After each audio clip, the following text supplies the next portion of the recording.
साहसी सलोनी। जंगल के पास वाले गांव में सलोनी अपनी माँ के साथ रहती थी। सलोनी की माँ मिट्टी के बर्तन और मूर्तियाँ बनाती थी। स्कूल से लौटकर सलोनी भी अपनी माँ की सहायता करती थी। उसे मूर्तियों को रंगने में बड़ा आनंद आता था। सप्ताह में एक दिन सलोनी की माँ मूर्तियाँ लेकर शहर जाती थी। गांव में अधिकतर कारीगर और दस्तकार रहते थे। उनका शहर आना जाना लगा रहता था। वे सभी जंगल के रास्ते ही जाते थे, क्योंकि जंगल के रास्ते से शहर पहुंचने में बहुत कम समय लगता था। एक दिन रात के समय अचानक जंगल की ओर से घंटा बजने की आवाज आने लगी।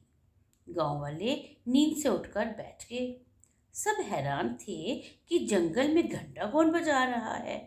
किसी को कुछ समझ ना आया। अगले दिन दोपहर में भी कुछ कुछ घंटे की आवाजें सुनाई दी। रात को घंटे की आवाज बड़ी स्पष्ट सुनाई देने लगी। गांव वाले डर गए। एक व्यक्ति बोला, जंगल में अवश्य कोई भूत आ गया है। घंटा बजने की आवाज अक्सर सुनाई देने लगी। जंगल में भूत होने की बात सबके मन में बैठ गई। किसी ने हिम्मत नहीं की कि जंगल में जाकर पता लगाए। धीरे धीरे लोगों ने भूत के डर से जंगल में जाना बंद कर दिया। सलोनी की माँ भी जंगल से मिट्टी लेने जाने से घबराने लगी। लेकिन सलोनी एक समझदार, निडर और साहसी लड़की थी। उसे भूतों में बिल्कुल विश्वास नहीं था। उसने गांव वालों को समझाया कि भूत वूत कुछ नहीं होते, लेकिन किसी ने उसकी बातों पर ध्यान नहीं दिया।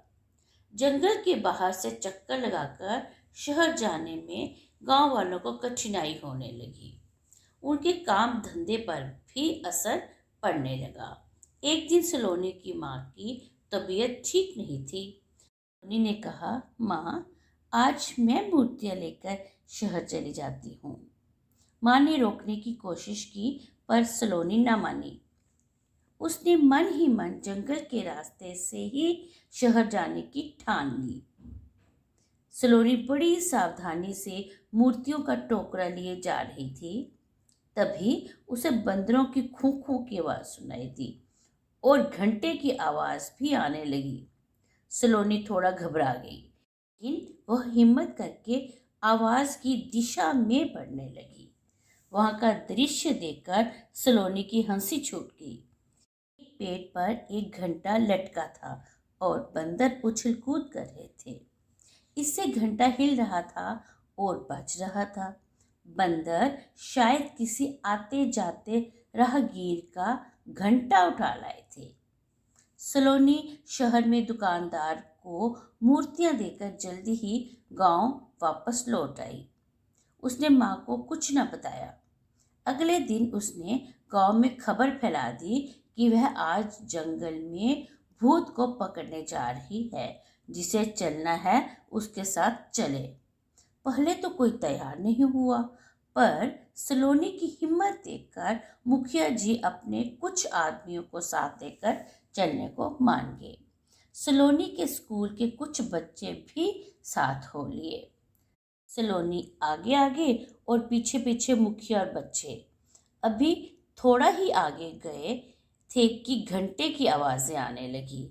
मुखिया जी और उनके आदमियों के चेहरों पर हवाइयां उड़ने लगी, पर सलोनी निडर आगे बढ़ती गई।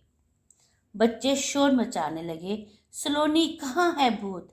अभी दिखाती हूँ, सलोनी ने कहा। पेड़ की ओर इशारा करते हुए सलोनी बोली, वह देखो कितने सारे भूत। अरे ये तो बंदर हैं, कहकर बच्चे हंसने लगे। मुखिया जी, वह देखिए, पेड़ पर लटका घंटे वाला भूत, सलोनी ने पलटकर कहा। मुखिया जी ने सामने का नजारा देखा तो उन्हें बात समझते देर ना लगी। वे भी खिलखिलाकर हंस पड़े। मुखिया जी के आदमी भी हंसने लगे। वे बोले, ये तो घंटे वाला भूत नहीं बल्कि हंसाने वाला भूत निकला। धन्यवाद। जय हिंद।